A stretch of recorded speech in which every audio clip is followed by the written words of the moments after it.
Hi అండి. మరుగుమందు మరుగుమందు powder చూడండి.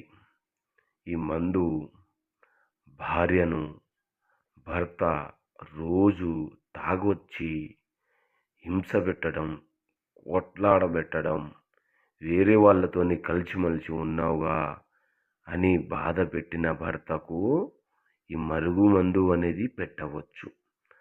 భార్య వేరే వాళ్ళతోని మాట్లాడి భర్తను లెక్క చేయకపోయినా ఈ మందు పెట్టవచ్చు.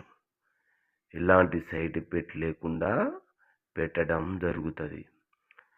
ప్రేమికులు కొన్ని రోజులు కలిసిమెలిసి ఉన్న తర్వాత పరిచయం పెంచుకోవాలి, ఇంకా చాలా పెంచుకోవాలి, మిమ్మల్ని పెళ్లి చేసుకోవాలనుకుంటే ఈ మందు అనేది ఒక్కసారి పెట్టి చూడండి. కేవలం 24 గంటల్లో మీ వశం కావడం అనేది జరుగుతుంది. అందరికీ